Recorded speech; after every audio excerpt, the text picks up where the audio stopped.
오늘은 로마서 4장입니다. 4장을 가능하면 좀 이렇게 요약해서 마쳤으면 좋겠는데요. 자, 거기 앞부분에 나눠드린 교재에 보시면 이렇게 써 있죠. 칭의, 그러니까 주제가 지금 칭의입니다. 하나님이 우리를 의롭다고 선언하는 법적인 용어입니다. 네, 법정에서 하나님께서 우리를 의롭다고 선언하는, 조심하십시오. 의롭게 되었다고가 아니고 우리가 의롭게 될 수는 없죠. 우리 안에 죄가 거하고 있기 때문에.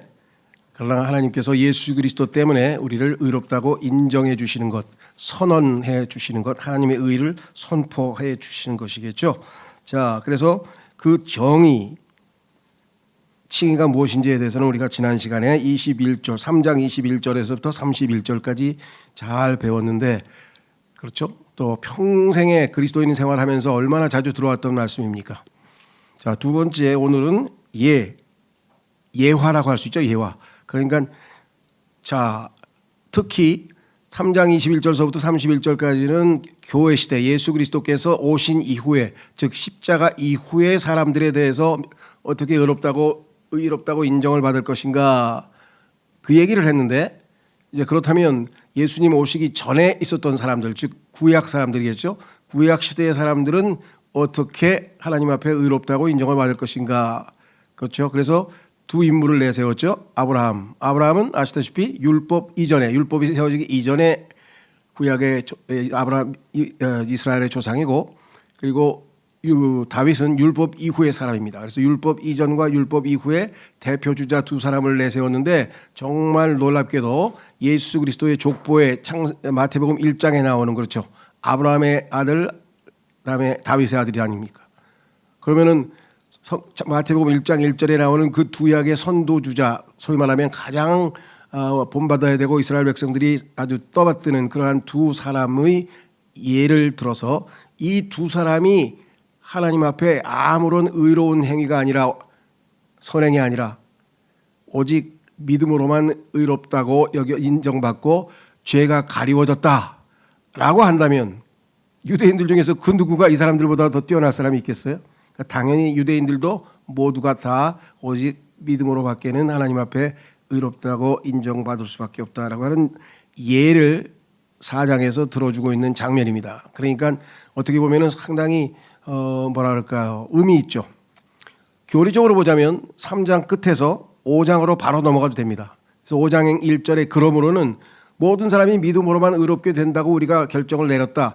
그러므로 우리가 이제 믿음으로 의롭게 되었으니 하나님 앞에 은혜 안으로 나가자. 이렇게 5장 1절에서 선언할 수가 있겠죠. 그런데 4장을 여기다가 어떻게 보면 삽입구처럼 집어넣은 이유는 무엇인가? 지금 말씀드린 것처럼 신구약 상관없이, 그다음에 예를 들어서 더 훨씬 더 자세하게 우리에게 지금 설명을 해주고 있는 그런 내용이고요. 그래서 이런 거죠. 제가 스페인에 있을 때 그 태권도 사범들이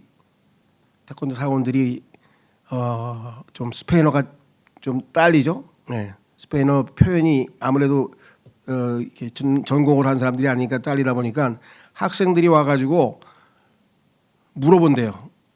설명을 해. 예를 들면은 왜 이 앞으로 앞지르기를 할 때는 회전을 해서 돌려서 뭐 하느냐, 뭐 어쩌냐 그냥 물어보면 스페인어로 설명을 해줘야 되는데 이게 말이 안 되잖아요, 말이. 그러니까 할 수 없이 몸으로 때운다는 거예요. 그래서 시범을 보여줘가지고 몸으로 때워서 그래서 그렇구나. 그러니까 어떻게 보면은 지금 이 로마서 4장은 그런 시범을 보여주는 거예요. 실제 예화를 들어준 거예요. 실제 아브라함과 다윗이라고 하는 유대인의 최고의 인간들이 하나님 앞에서 어떻게 의롭다고 인정받았는지 그 예를 하나 들어줌으로써 우리에게 더욱더 확신을 주는 것이겠죠. 그래서 다음 시간에 이제 우리가 칭의의 결과로 이제 들어갑니다. 칭의를 받은 다음에 우리에게는 그 결과 어떠한 축복들을 하나님으로부터 받았는가, 이 내용이 이제 그래서 어떻게 보면은 가장 포지티브, 긍정적인 내용이죠. 로마서에서 정말 우리가 마음껏 축복을 받은 그것을 향유할 수 있는 그런 내용인데요. 자, 오늘은 세 가지를 봅니다. 칭의는 행위가 아닌 믿음으로 얻는다. 아는 얘기지만 예화를 들었는 거니까요. 1절서부터 8절까지. 두 번째는 칭의는 율법이 아닌 은혜로 얻는다. 9절서부터 17절까지. 칭의는 인간의 노력이 아닌 부활의 권능으로 얻는다. 이 세 가지를 우리에게 알려주고 있는데 쭉쭉 아브라함의 예, 다윗의 예, 그렇죠? 자, 한번 살펴보도록 그렇게 하겠습니다.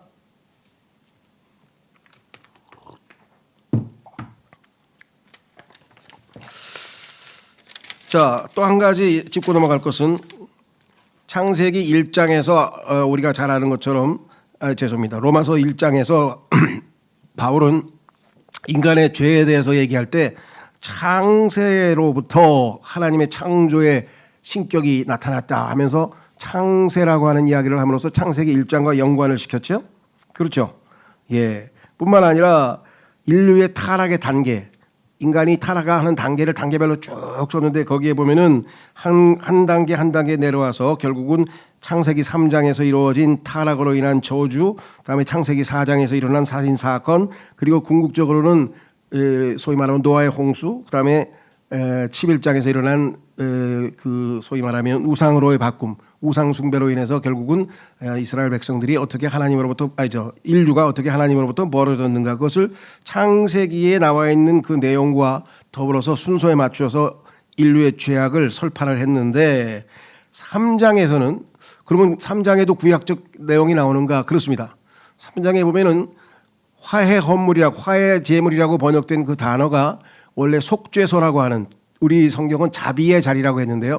자비의 자리하고 같은 말입니다. 그러니까 3장에서는 구약의 속죄소, 다시 말해서 정말 죄를 용서받는, 죄 사함을 받는 그 장소를 구체적으로 구약의 장소를 동일한 단어로 언급을 해 놓은 것을 보게 됩니다. 그러니까 창세기 순서대로 쭉 이어져서 결국은 4장에 와서는 아브라함과 다윗을, 그러니까 신구약을 아주 이 뭐라 그럴까 능수능란하게 엮어가면서 자신의 그 이 뭐 이론이면 이론, 복음을 설파하고 있는 것이다. 이것을 좀 또 염두에 두셨으면 좋겠습니다. 왜냐하면 계속 구약 얘기가 나오고 있기 때문에 그렇죠. 자, 그러면은 한번 가보겠습니다. 첫 번째 1절서부터 그렇다면 우리의 조상 아브라함이 육체와 관련하여 무엇을 얻었다고 우리가 말하겠느냐? 이는 만일 아브라함이 행위들로 정당함을 입었다 입증받았다면 그가 그것으로 자랑할 것이 있겠지만 하나님 앞에서는 없기 때문이라. 자, 그러면 제일 너희들이 내세우는 아브라함이 어떤가 한번 보자. 그 아브라함이 요 육체와 관련하여라고 하는 단어는요, 여기서 그러면 우리의 조상 아브라함이 육체와 관련하여라고 할 때는 우리 이스라엘과 아브라함과는 직접적인 육체적인 관련이 있잖아요. 같은 민족이잖아요. 그래서 그런 의미에서 썼다고 볼 수도 있고, 자기가 육체의 힘으로 무언가를 해서 하나님 앞에 의롭다고 얻은 것이냐, 뭔가 육체로 뭐 하나님 앞에 인정받을 만한 일을 했다는 뜻이냐, 이렇게 두 가지로 해석이 되겠어요. 그 다음에 밑으로 내려가시면 행위들로 정당함을 입증받았다면 그가 그것으로 자랑할 것이 있겠지만 하나님 앞에서는 없기 때문이라. 하나님이 인정해 줄 만한 의로운 행위가 없다. 세 번째, 그러므로 성경 기록은 무엇이라 말하느냐? 아브라함이 자랑할 만한 행위로 의롭다함을 얻은 게 아니라 아브라함이 하나님을 믿었더니 그것이 그에게 의로 여겨졌느니라 하니라. 이건 창세기 15장에서 바다의 모래같이 하늘의 별같이 내가 민족들을 번창하게 하겠다는 그 하나님의 약속의 말씀을 자식 하나도 없이 불임 상태에 있어서 자녀를 낳기가 희망이 거의 없었던 상태에서 믿었다는 사실이죠. 4절, 이제 일하는 자에게 싹스 은혜로 주어지지 아니하고 간주되지 아니하고 다만 빚으로 간주되느니라. 만약에 하나님께서 보시기에 아브라함이 하나님께 인정받을 만한 그러한 의로운 일을 했다면 그건 하나님께서 보상을 해 주셔야죠. 왜? 일하면 우리도 노동하면 보상을 받잖아요. 그런데 하나님이 인정해 줄 만한 일을 한 적이 없어. 그래서 여기 나와 있는 것처럼 은혜로 간주되지 않냐고 빚으로 간주되는데 빚으로 간주될 만한 게 하나도 없어. 하나님은 아브라함에게 빚을 갚아야 될 이유가 없다는 얘기죠. 왜? 한 게 하나도 없으니까. 반면에 5절, 그러나 일하지 아니하더라도 아브라함은 하나님 앞에 선행을 한 게 하나도 없어요. 하나님이 인정받을 의로운 일을 한 적이 하나도 없지만 불경건한 자의 정당함을 입증하시는 분, 이 정당함을 입증한다는 것은 의롭다고 인정받는 것과 같은 뜻이라 했죠. 자, 그러니까 아브라함은 하나님 앞에 불경건한 자입니다.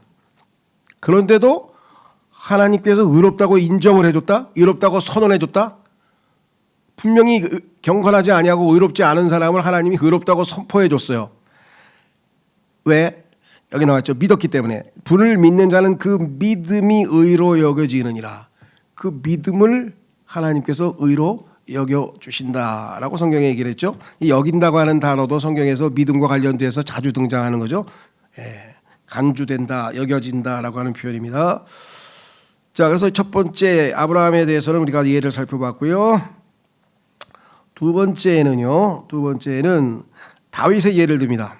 이번에는 율법 이후의 사람, 율법 이전의 사람은 이제 예를 들었고, 율법 이후에는 곧 행위들 없이 중요하죠.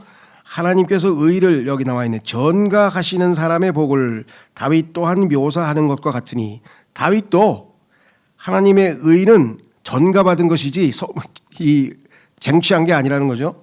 말하기를 뭐라고 시편 32편에 인용을 했는데, 죄악들이 용서되고 죄들이 가려진 자들은 복되도다. 다윗이 제일 여기에 해당되겠죠. 아시다시피 정말 율법으로도 해결할 수 없는 살인죄와 간음죄를 지은 다윗에게 있어서는 이것이야말로 얼마나 큰 복스러운 복된 소식인지 모르겠어요. 죄악들이 용서되고 죄들이 가려진 자들은 복되도다. 주께서 그에게 죄를 전가하지 아니하실 사람은 복되도다 하였도다. 죄가 있는데 죄를 전가하지 않아요. 그리고 하나님께서는 반대로 자기의 의를, 하나님의 의를 다윗에게 전가시켜줘요. 그러니까 조금 단순화시켜서 예를 들면 그겁니다. 하나님께서 내가 예수 그리스도를 믿었어요. 그래서 하나님의 의이신 예수님을 내가 전가받았어요. 그렇죠? 나의 모든 것들은 다 예수님께 전가됐어요. 자, 하나님께서 내 인생, 예를 들면 지금까지 내가 70을 살았다. 그러면 태어나서부터 지금까지 죄를 하루에 한 개만 져도 70개인데 한 개만 졌겠습니까? 10개는 졌겠죠, 최소. 그러면 70년, 하루이니까 365, 이거 많아지는구나 좀. 하루에 한 개만 져도 365 곱하기 72면 몇 개를 졌습니까? 그렇죠. 그 수없이 많은 죄들의 역사가 있을 거 아니에요. 마치 이조실록을 그 왕실에 기록하잖아요. 왕이 뭘 했다, 아침을 먹었다, 오늘은 반찬이 뭐였다, 뭐 이거 그냥 하나도 안 남기고 다 기록을 했단 말이죠. 그러면 하나님께서 하늘에 있는 내 기록에 책에 기록돼 있을 거 아니에요. 이런 죄를 졌다, 이런 죄를 졌다, 이런 죄를 졌다, 이런 죄를 졌다고 쫙. 하나님께서 나를 보면 뭐예요? 이건 뭐 볼 것도 없이 영원한 형벌의 장소, 심판이죠. 그런데 이 나의 기록을 예수님께로 넘겼어요. 예수님이 다 가져가 버렸어요. 그리고 예수님은 그 죄값을 십자가에서 내 대신 갚았어요. 그리고 나를 하나님께 보낼 때는 빈손으로 보내지 않고 어떻게 보냈냐? 예수님께서 33년 반 동안 살았는데 33년 반 동안 단 하나의 율법을, 단 한 개도 613가지의 율법을 33년 반 동안 단 하나도 어기지 아니하고 수천 개, 수만 개의 의로운 선한 행실만 쫙 기록되어 있어요. 예수님이 하신 일은 처음부터 끝까지가 선하고 의로운 행실인데 이거를 나에게 넘겨서 하나님께서 내 기록을 보는 게 아니라 자신의 아들 예수 그리스도의 기록을 보고 너는 의롭다고 선언하마. 이게 전가예요. 이해가 되세요? 예. 그래서 단 한 번도 죄를 짓지 않은 기록으로 나오네요, 하나님. 그 성경에서 히브리서에서 10장에서 우리를 완전하게 하셨다는 얘기가 100%. 그래서 담대하게 우리가 기도하러 나가지. 만약 아직도 우리가 막 하나님께서 우리의 죄를 다 기억하고 계시면 어떻게 창피하고 민망해서 어떻게 하나님 앞에 기도하러 나갑니까? 하나님 앞에 기도하게 담대하게 할 수 있는 것은 예수 그리스도의 죄로 우리가 다 가려져 있기, 옷으로 가려져 있기 때문이죠. 여기 나와 있네요. 죄들이 가려진 자들은 복되도다. 18절 주께서 그에게 죄를 전가하지 아니하실 사람은 복되도다 했더라. 자, 그렇다면 이제 중요한 건 뭐냐? 이 복이, 자, 행위가 아니고 믿음이다. 이건 이제 결론이 났습니다. 믿음으로만 의롭게 된다. 자, 그러면 여기서 이제 9절서부터는 뭐냐면 소위 말하면 이 복이 여기 나와 있네요. 할례자에게만 임하느냐? 할례 받는 사람들 유대인이죠. 아니면 무할례자에게도 임하느냐? 쉬워요. 왜? 여기 설명하고 있죠. 이는 우리가 아브라함에게 믿음이 의로 간주되었다고 말하기 때문이라. 아브라함이 믿음으로 의롭게 간주받았대. 그러면 아브라함은 유대인인데요. 그럼 유대인 말고 이방인들은 어떻게 됩니까? 질문이 나오겠죠. 그렇다면 어떻게 그 믿음이 의로 간주되었느냐? 그가 할례자로 있었을 때냐 아니면 무할례자로 있었을 때냐? 할례자로 있었을 때가 아니라 다만 무할례자로 있었을 때라. 즉 15장에서 창세기 15장에서 하늘의 별들처럼 바다의 원해처럼 하나님께서 후손을 주시겠다는 그 약속을 믿어서 하나님이 의롭다고 인정했는데 14년 뒤에 가서 17장에서 비로소 그 의롭다고 인정받은 것을 확인하는 도장을 그때 받는 거예요. 그렇죠? 어떨 때 그럴 때 있죠. 상을 주려고 그러는데 그 사람 당사자가 해외여행 중이어서 상을 줄 수가 없어요. 그래서 기다리고 있다가 그 사람 돌아오면 나중에 늦게 줄 수 있잖아요. 그런 것처럼 의롭다고 인정받은 것은 창세기 15장인데 실제적으로 할례로 표징 딱 증표로 우리로 치면 성령께서 우리를 봉인시키는 것처럼 그렇게 확증을 지은 것은 할례가 17장에 나온다 이거죠. 자, 그렇다면 하나님 앞에 의롭다고 인정받던 그 시점이 할례받기 이전이잖아. 그럼 할례받기 이전인 아브라함이 아직 유대인이 되기 이전에 이방인으로 있을 때란 말이죠. 자, 그래서 무할례자로 있었을 때라고 10절에 써 있죠. 그런 다음에 그가 믿음에서 나온 의의 인장 곧 할례의 표적을 받았으니 창세기 17장 그 믿음은 그가 아직 할례받지 아니하였을 때 소유했던 것이라 창세기 15장 이는 그로 하여금 믿는 자들 모두의 조상이 되도록 하셨으니 비록 그들이 할례를 받지 아니하였음에도 그리하셨느니라. 그렇죠. 할례 받기 전에 아브라함이 의롭게 됐으니까 아브라함은 나중에 할례를 받았으니까 할례 받은 사람의 조상일 뿐 아니라 할례 안 받은 사람들에게도 역시 믿음의 조상이 될 수 있는 거다. 어렵지 않죠? 이는 의가 그들에게도 전가되게 하려 하심이라. 그래서 유대인이든 아니든 언제든지 의를 전가할 수 있다. 12절 또한 할례의 조상이 되도록 하셨으니 할례에 속한 자들에게뿐만 아니라 아직 우리 조상 아브라함이 할례를 받지 않았을 때 소유한 그 믿음의 발걸음을 따라 살아가는 자들에게도 그러하니라. 다시 한번 강조했어요. 할례를 받은 사람들은 당연히 아브라함의 후손이지만 할례 받기 않은 사람들도 아브라함이 할례 받기 전인 창세기 15장에서 믿음으로 의롭다고 인정받았으니까 똑같은 방법으로 의롭다고 인정받을 수 있다. 13절 이는 그가 세상의 상속자가 되리라는 그 약속이 아브라함에게나 그의 씨에게 주어진 것은 율법을 통한 것이 아니요 오직 믿음의 의를 통한 것이기 때문이라. 자, 성경에 보면은 아브라함의 씨가 단수로 나올 때에는 둘을 봤습니다. 하나는 예수 그리스도 갈라디아서 3장에 보시면 씨를 복수로 하지 아니하고 씨를 단수로 했다. 그래서 그것은 예수 그리스도라 그랬습니다. 근데 여기 보시면은 아브라함에게나 그의 씨에게 주어진 것은 그의 씨는 당연히 예수님이 세상의 상속자로 임명받았다고 성경에 써 있죠. 그러나 단순히 예수님만 가르치는 것이 아니라 구원받은 모든 하나님의 성도, 교회도 여기 해당이죠. 왜? 시편 22편에 보면은 한 씨가 그에게 한 세대로 여겨질 것이라고 하면서 우리도 아브라함의 씨라고 우리 그리스도인들도 아브라함의 씨라고 성경에 나오죠. 자, 그래서 이 세상에 나중에 그들 하나님과 함께 통치하는 그런 축복을 누리게 되는 것은 율법을 통한 것이 아니라 오직 믿음의 의를 통한 것이기 때문이라. 14절 이는 만일 율법에 속한 자들이 상속자들이 된다면 믿음은 헛된 것이 되며 율법 있는 사람만 상속자다 그러면 믿음만 있는 사람은 탈락이죠. 그런데 그 약속은 아무 효력이 없게 되기 때문이라. 따라서 할례가 없고 율법을 갖고 있지 않은 사람에게도 믿음으로만 의롭게 되는 칭의의 기회가 동시에 주어졌다. 그게 바로 아브라함의 예로 하나님께서 절묘하죠. 믿음으로 의롭다고 이미 받은 다음에 이방인인데 할례 받기 전에 그 다음에 할례를 받았어요. 그리고 이스라엘의 할례 받은 이스라엘의 육체적 후손이 유대인이에요.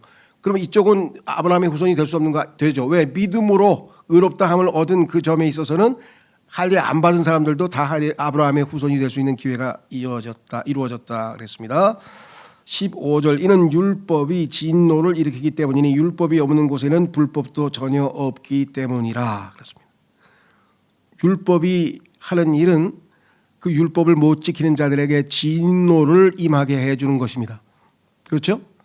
첫째. 두 번째, 지난번에 한번 기억나시죠? 또 한 번은 뭐였습니까? 율법은 어떻게 한다고요? 어디 나와 있냐? 율법은 지난번에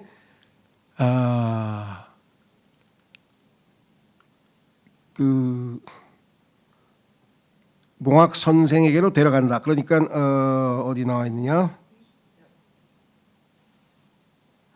3장 20절. 예, 여기 나와 있네.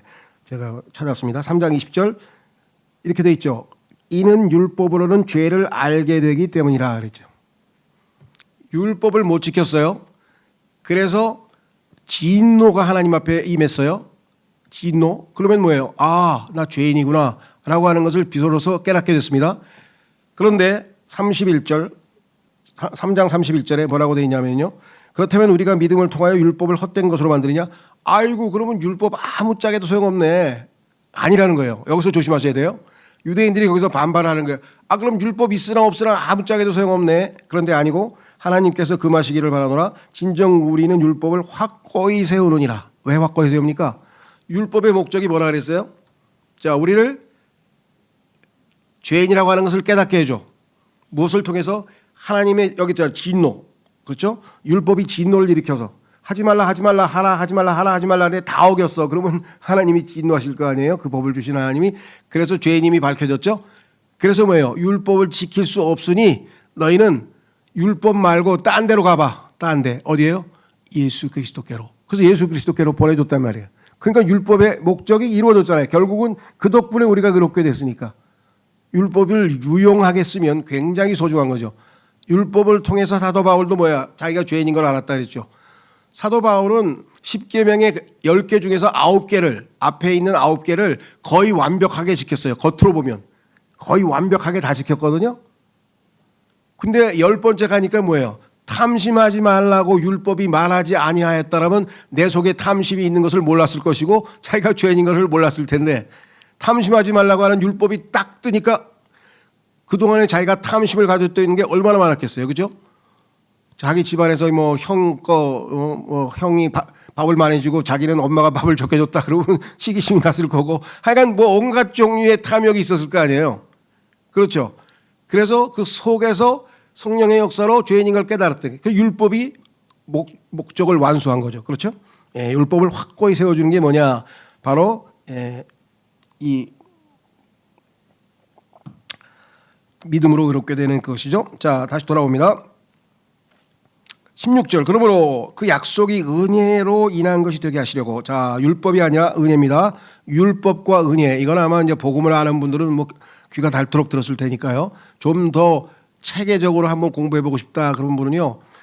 우리 교회에서 출간은 안 했지만 우리 교회에서 그 깨어진 것들이랑 책을 낸 적이 있죠. 히브리서 연구라고 하는 책의 저자인 MRD 한이라고 하는 분이 계신데 의사 출신의 복음 전도자인데 율법과 은혜라고 하는 책이 시중에 나와 있어요. 아주 명저 중에 하나인데 좀 더 자세히 공부해 보고 싶으신.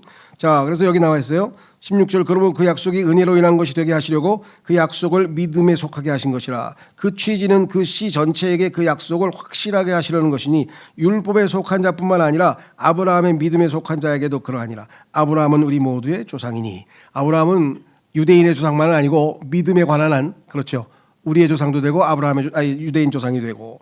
17절. 기록된 바와 같이 내가 너를 많은 민족들의 조상으로 삼았노라 하였도다. 하나님께서는 벌써 이것을 내다보시고 유대인의 조상뿐만 아니라 다른 여러 많은 민족들, 예수 그리스도를 믿는 모든 자들의 조상이 되게 하셨도다. 그가 믿은 그분 곧 하나님 앞에서 그러하니라. 자, 여기서부터는 이제 아브라함의 믿음의 특징을 우리에게 제공해 주십니다. 아브라함의 믿음의 특징, 그것은 뭐냐? 다름 아닌 여기 나와 있는 것처럼 아브라함의 믿음의 특징은 어떤 하나님을 믿었는가에 있어요. 아브라함이 믿은 하나님을 설명해 주고 있어요. 아브라함이 믿은 하나님은 어떤 분이신가? 여기 나오네요. 그가 믿은 그분 곧 하나님 앞에서 그러하니라. 그분께서, 그가 믿은 그 하나님은 어떤 분이냐? 죽은 자들을 되살아나게 하시며 존재하지 아니하는 것들을 마치 그들이 존재하는 것처럼 부르시는 분이시라. 그러니까 여기서 존재하지 않는데 존재하는 게 있으니까 원래 없던 것을 있게 만들었으니까 이것을 성경적인 용어로 창조라 그러죠. 창조. 아예 아무것도 없었던 것인데 있게 만드셨잖아요. 그게 창조죠. 반면에 앞에 나와 있는 것은 죽은 자들을 되살아나게 하신다가 그것은 뭐예요? 되살아난다. 부활이죠. 부활. 그렇죠? 그래서 아브라함의 믿음에 대해서 부활 신앙을 가지고 있다 한 이유는 뭐겠어요? 우리가 창세기에서 공부했듯이 하나님께서 아들을 제물로, 그렇죠? 번제물로 바치라고 해서 그 아들을 바치러 모리아산에 가서 거기서 아들을 죽이려고 칼을 들었죠. 예. 그런데 뭐라 그랬어요? 하나님께서 멈추라고 해서 멈추고 대신 이 숫양을 하나 보내주셨죠. 자, 그때 아브라함이 뭐라 그랬냐면은 그 부활시키실 것을 믿고, 왜? 이 아들이 죽으면 하나님이 거짓말장이가 돼. 어떻게 후손들이 바다의 모래처럼 하늘의 별처럼 될 수가 있어요? 방법이 없잖아요. 이 아들이 대를 이어줘야, 이삭이 죽더라도 대를 잇고 죽어야 약속이 이루어질 거 아니에요. 근데 자식을 낳기도 전에 벌써 죽이라고 한 얘기를 보니까 하나님께서 살리시려는 것보다라고 하는 그것까지 믿었다고 히브리서에 해석이 되어 있어요. 실제로 아브라함이 청년들, 그 일꾼들이죠. 종들을 몇 명 데리고 갔는데 그 종들에게 뭐라 그러냐면은 내가 이 아이를 데리고 가서 제사 지내고 같이 오겠다. 제사 지내고 오겠다. 놔두고 오겠다가 아니라 죽이고 오겠다가 아니라 오겠다, 이렇게 벌써 암시가 돼 있고요. 그래서 히브리서에 보면은 부활을 믿은 것으로 그렇게 기록이 나와 있죠. 그래서 아브라함은 여기 나와 있네요. 18절, 그는 소망이 없어도 소망 가운데 믿었으니 너의 씨가 그렇게 되리라 하고 언급된 것에 따라 그가 많은 민족들의 조상이 되게 하려는 것이라. 소망이 있을 수가 없죠. 왜? 100세라 그랬잖아요. 부인은 90세고 100살과 90살의 사람으로서는 자녀를 낳을 수 있는 능력이 없어진 상태인데, 그래서 여기 나와 있는 것처럼 소망이 없지만 하나님께서 하시겠다고 하니까 그 하나님의 능력을 믿은 거죠. 여기 나와 있네요. 19절, 그리하여 그가 믿음 안에서 약해지지 않은 채 약 100세가 되었을 때도, 그 얘기는 뭐냐면 자식을 낳을 수 있는 소망이 없는데도 그는 자기 자신의 몸을 이때 죽은 것으로 생각하지 아니하고, 이때 죽었다고 하는 것은 육체적으로 죽었다는 얘기 아니라 생식할 수 있는 능력, 즉 생명을 생산해낼 수 있는 능력이 없게 된 것을 죽은 것이라 그랬죠. 사라의 태도 아직 죽은 상태라고 생각하지 아니하느라. 사실은 사라의 태도 생물학적으로, 의학적으로는 죽은 거죠. 더 이상 아이를 임신할 수 있는 상태가 아닌데도 불구하고 하나님 말씀을 믿었다. 20절, 그는 하나님의 약속 앞에서 불신으로 요동하지 않았고, 자기와 자기 아내를 보면은 말이 안 되는 일이야. 그런데 하나님을 믿었기 때문에 요동하지 않았다. 대단한 믿음이죠. 그래서 아브라함이 믿음의 조상이죠. 오히려 믿음 안에서 강해져서 하나님께 영광을 돌렸느니라. 그리고 아브라함은 그분께서 친히 약속한 것을 또한 능히 완수할 수 있으시다고 완전히 확신하게 되었으니. 하나님은 빛이 있으라 창세기에서 그러신 분이잖아요. 바다에서 물들아 생명을 내라, 그럼 생명을 내잖아요. 그런 하나님이라는 것을 알았기 때문에 여기 나와 있어요.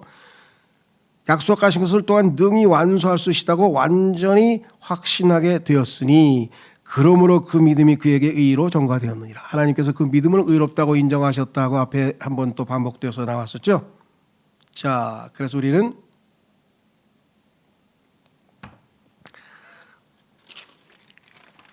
이 아브라함의 믿음의 특징, 아브라함이 어떠하신 하나님을 믿었는가, 그 하나님의 세 가지 속성이 나와 있어요. 창조의 하나님, 부활의 하나님, 그리고 신실하신 하나님. 창조의 하나님, 부활하신 하나님, 부활의 하나님, 그다음에 신실하신 하나님.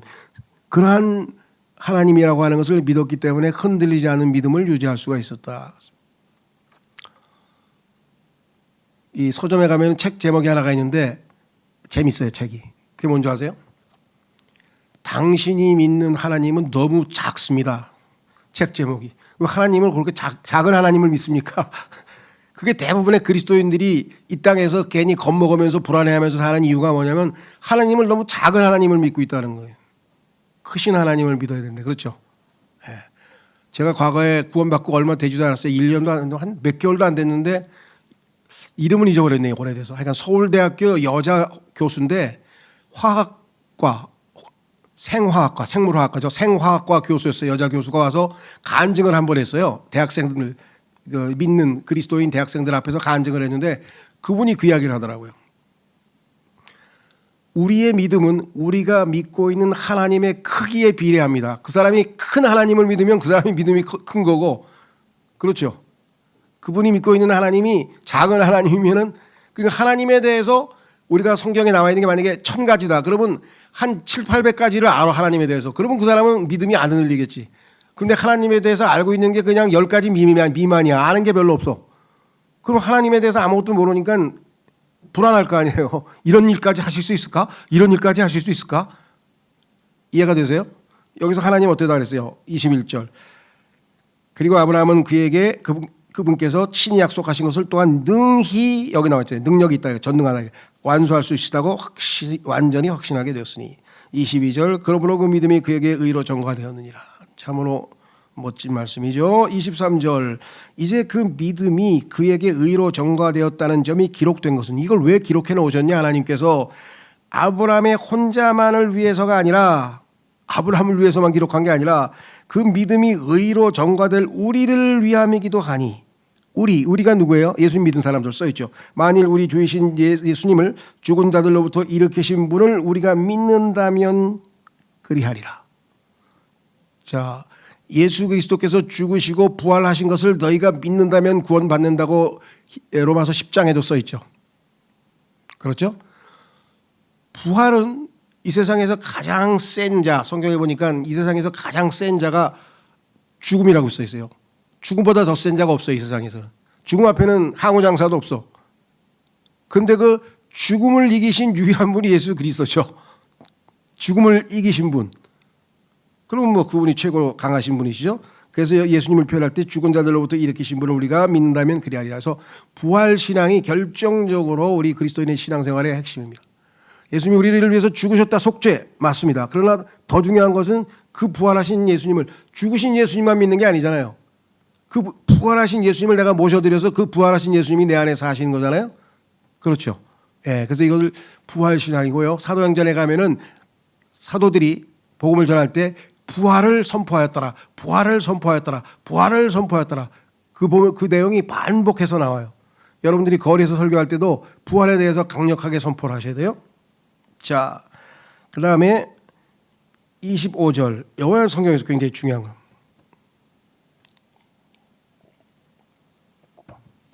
모르겠어요, 여러분 어떤지. 저는 그리스도인이 되고 나서 한 10년 이상이 지나서야 이 구절이 이런 게 성경에 있었나 하고 되돌아보게 되었는데요. 뭐냐? 그분께서는 그러니까 성경의 복음을 이렇게 압축해서 간단 명료하게 하나님께서 우리에게 인상 깊게 남겨주신 표현인데, 자, 그분께서는 우리의 범죄들로 인하여, 우리의 범죄들 때문에, 그렇죠? 넘겨주셨으며, 넘겨주셔야 될 이유가 없지. 십자가에 넘겨주셔서 죽으셔야 될 이유가 없잖아요. 근데 우리의 범죄들 때문에, 그러면 예수님이 내 범죄 때문에 심판을 받으셨으면 나는 심판을 받을 권리도 없어. 권리. 왜? 법적으로 나를 심판 못해. 법에 그렇게 돼 있어. 한 죄에 대해서, 하나에 대해서 심판 한번 받죠? 그러면 또다시 심판받을 수 없어요. 어떤 사람이 죄를 졌어요. 징역 5년 맞았어. 그래서 지금 감옥에 갔어. 그래서 5년 형기 다 채우고 나왔어. 그럼 그 사람은 다시 의로운 사람이 된 거예요. 그런데 야, 너 지난번에 죄 졌지? 다시 감옥에 다시 가. 안 된다, 이게 법적으로. 한번 심판이 떨어졌으면 더 이상 끝이에요. 그러면 내 죄 때문에 예수님이 심판을 받았어. 그럼 나는 죄 때문에 심판받을 이유가 이제 전혀 없어. 하나님이 나를 심판하실 수가 없어. 왜? 자기가 그렇게 법을 만들어놨어. 이것을 현대 법률적 용어로 일사부재리의 원칙이라고 그런다. 일사부재리의 원칙은 뭐냐면 한 사항에 대해서 벌은 한 번만 내리게 돼 있다 이거예요. 또 내릴 수가 없어요. 끄집어가지고 다시 안 돼. 그럼 예수님이 죽으셨다는 얘기는 뭐예요? 내 죄 때문에 죽으신 거 아니에요? 그럼 나는 하나님이 나를 죄인으로 볼 수가 없어. 그냥 받아들이셔야 돼. 왜? 이미 하나님이 내릴 심판은 끝나버렸다는 거예요. 이해가 되세요? 자, 다음에 그 다음이 중요합니다. 우리의 칭의를 위하여 다시 일으켜지셨느니라. 야, 예수님이 부활하셨는데 그 부활은 성경의 로마서에 보면은 6개, 7가지의 의미가 있어요. 모르겠어요. 4월 5일이 부활절이죠. 하여간 뭐 소위 말하면 사람들이 얘기하는 부활절인데, 하여간 자, 중요한 건 뭐냐? 우리의 칭의를 위해서 내가 하나님 앞에 의롭다고 선언되었다. 법적으로 나는 죄가 하나도 없다라고 만천하에 얘기할 수 있는 증거가 뭐야? 무슨 증거로? 예수님 부활하셨잖아. 고린도전서에 써 있어요. 뭐라고? 예수님께서 만약에 내 죄값을 아직도 다 못 갚았어. 예수님이 내 대신 지금 지옥에 가셨는데, 성경에 따르면 내 죄값을 치르기 위해서 십자가에서 죽으시고 지옥에 가셨는데, 지옥에서 내 죄값을 완전히 청산을 못했다고 하면은 아직도 빚 갚고 있어야 되잖아요. 아직도 빚 갚았어요. 죄값을 갚고 있어 계시는데, 부활하셨다는 얘기가 뭐예요? 내 죄값이 다 청산됐다, 이게 다 갚았다 이게요. 그러니까 좀 표현을 굳이 하자면, 예수님이 부활하신 역사적 부활은 나에게는 뭐가 돼요? 하나님이 나를 법적으로 의롭다고 만천하에 선언하셨다는 영수증이라고요. 영수증. 그 영수증 꽉 들고 있어야 돼요. 그렇죠. 어떤 사람이 나한테 야, 너 지난번에 빌려간 돈 갚았냐? 갚았어. 응? 언제 갚았어? 빨리 내놔. 아니, 난 갚았다니까. 증거가 뭐야? 그 통장에 보니까 너한테는 여기 내 이름으로 보냈잖아. 여기 입금시켰잖아. 여기 영수증이 있잖아. 그렇죠. 마귀가 와서 네가 왜 의로워? 너 맨날 죄 짓고 있잖아. 그래, 내가 하나님이 의롭다고 인정했는데도 불구하고 죄를 짓고 있는 것은 내가 창피하고 비참하고 하지만 나는 법적으로 떳떳해. 왜? 여기서 있잖아. 예수님 부활하셨잖아. 내 죄값을 다 청산하셨다니까. 우리의 칭의를 위하여 예수님이 부활하셨다는 거예요. 그러니까 역사적 부활은 나의 의롭다고 인정, 하나님 앞에 선언받은 것에 대한 확고부동한 영수증이야. 그 영수증은 보여주면 그만이야. 사람들이 야, 너무 뻔뻔하다. 그렇지, 뻔뻔한 건 있지. 왜? 그 이후에 의롭다고 인정받고 예수 그리스도의 생명이 내 안에 들어와서 예수님을 의지하고 믿음으로 살면 예수님처럼 하나님께 영광 돌리는 삶을 살았을 텐데, 그렇지 못하고 자꾸 죄를 짓고 또 용서받고 이렇게 해서 정말 하나님 앞에 훌륭한 아들로서 살지 못하고 별 볼 일 없는 불효자로 사는 것은 내 잘못이지만, 그렇다고 하나님께서 나를 법적으로 다시 죄인으로 몰아갈 수는 없다 이 말이에요. 그래서 이제 로마서 다음 시간에 5장 하지만요, 5장 12절부터 21절까지 아주 중요한 교리를 하나 가르쳐주고 6, 7장, 8장에 가서 이제는 옛사람 아담이 아니고 죄인으로서의 삶이 아니라 새 사람으로 그리스도처럼 살아갈 수 있는 방식, 원리를 로마서 6, 7, 8장에서 제공하시는 거예요. 이것을 알아야 이 비법을 체득해야, 그냥 머리로만 알면 안 되고 체득해야 삶에서 성령 충만해서 열매 맺고 하나님을 기쁘시게 하는 삶을 살 수 있게가 되는 거예요. 그 과정을 하나님께서 이제 준비해 놓으셨다는 거죠. 그렇죠? 예, 그래서 오늘도 아주 간략하게 핵심을 전했지만 여러분이 그래도 비교적 익숙하신 거기 때문에, 그렇죠? 잘 알아들으셨으리라고 생각을 합니다. 혹시라도 질문 있으시면 나중에 기회 있을 때 얼마든지 하시고요. 예, 오늘 주신 말씀 통해서 야, 하나님께서 우리에게 베푸신 것이 얼마나 놀라운가. 유대인뿐만 아니라 이방인들에게도 그 어떠한 우리의 행실도 요구치 아니하시고 우리가 얼마나 형편없는 자인가를 아시기 때문에 아들에게 그 모든 죄책을 다 넘기시고 아들이 책임지게 하시고 그 아들을 사랑하고 그 아들을 믿는 자는 다 하나님께서 아들로 받아들여 주신다는 놀라운 은혜의 복음을, 하나님의 은혜의 복음을 이 온 우주에 선포하셔서 구원을 받게 하셨는데, 이 큰 선물을, 이 은혜의 선물을, 이 복음의 선물을, 이 생명의, 이 영생의 선물을 아직도 안 받고 있는 사람들이 너무나 많다는 거예요. 너무나 많다는 게 우리가 납득을 할 수가 없죠. 그죠? 그런데 뭐 마찬가지죠. 저도 예를 들면 지금 만 40년, 제가 몇 년이야 지금? 41년 됐구나. 그럼 42년 전에는 나도 똑같은 처지에 있잖아요. 다른 사람들이 그랬을 거 아니야. 이 쉬운 은혜를 왜 안 받고 왜 저러고 살지? 우리가 보기에도 지금 답답한 사람이 너무 많죠. 안타깝습니다. 기도하고 그들도 주님 품으로 돌아올 수 있도록 우리가 애를 써야 되겠습니다. 예, 이 시간에는 우리 오늘 주신 말씀을 통해서 하나님 이 귀한 복음을 알게 해주신 것 감사합니다. 잘 소화해서 복음대로 살게 하시되 또 설포할 수 있도록 도와주십시오. 잠깐 기도하겠습니다.